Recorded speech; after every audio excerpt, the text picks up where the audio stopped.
श्रीमान और श्रीमती सिन्हा घर वापसी पर जब अपने बेटे अमन को दरवाजे पर खड़े देखा तो उन्हें अपनी आंखों पर भरोसा ही नहीं हुआ। यह श्री सिन्हा का अंतिम कार्य दिवस था और वह चाहते थे कि उनका इकलौता बेटा उनके सेवानिवृत्ति समारोह रिक्वायरमेंट पार्टी में उपस्थित हो। शायद उनकी बस अब यही अभिलाषा थी।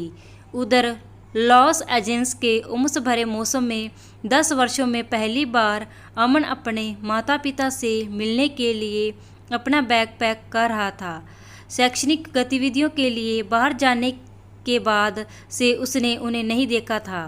तब वह सिर्फ 18 वर्ष का था। आज अमन सफल हो गया था और उसका परिणाम यह हुआ कि उसका जीवन बहुत व्यस्त हो गया।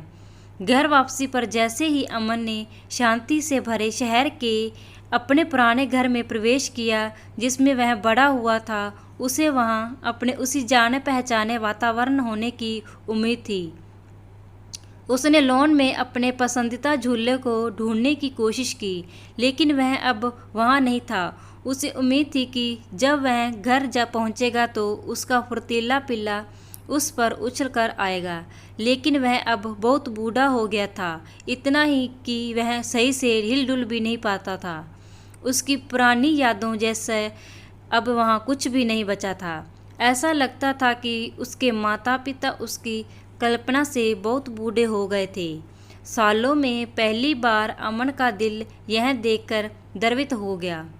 घर वापसी पर जब श्रीमान और श्रीमती सिन्हा ने देखा कि उनका बेटा दरवाजे पर खड़ा है तो अमन को वहां देखकर उन्हें अपनी आंखों को विश्वास ही नहीं हुआ। अमन जब उनसे मिलने उनके पास चला गया तो उसके पाया कि वह उसे देखकर अजीब तरह से मुस्कुरा रहे थे। वह सब औपचारिक रूप से गले मिले और उसके बाद छोटी मोटी बातें होने लगी। मैं यहाँ किसी काम से आया हूँ पिताजी, अमन ने कहा। उन सब के मन में बहुत से सवाल थे, लेकिन कोई कुछ नहीं पूछ रहा था। शायद इस समय कुछ न कहना ही बेहतर था। अमन को अपने माता पिता को उनके काम पर जाते हुए देखकर बहुत अफसोस और दुख महसूस हो रहा था। श्री सिन्हा के सेवानिवृत्ति समारोह रिक्वायरमेंट पार्टी में अमन बहुत से अजनबियों से मिला जो उससे मिलकर रोमांचित लग रहे थे।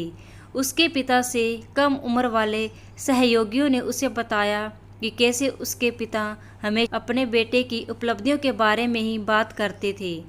यह सुनकर उसे लग रहा था कि उसके पिता के इस रूप के बारे में अमन जानता ही नहीं था।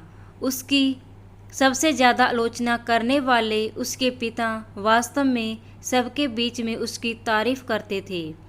समारोह के बाद विरक्त पिता पुत्र स्थानीय बाजार तक चल कर गए, जबकि खुशी से सरावर श्रीमती सिन्हा घर वापस चली गई और उन्होंने अपने बेटी का पसंदीदा भोजन पकाया।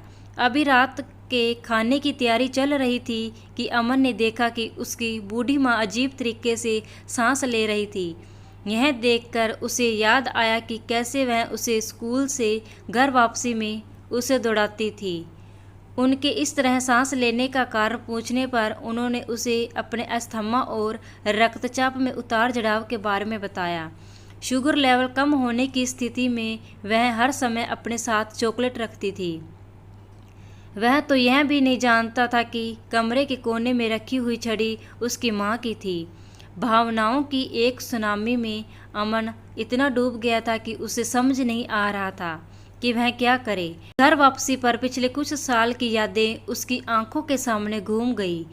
उसका रोमांचक व्यस्त जीवन, उसका कभी कभार अपने माता पिता को फ़ोन करना और अगर उसका कोई एक दोस्त जो भारत जा रहा होता था उसके साथ उनके लिए औपचारिक रूप से कोई उपहार भेजना।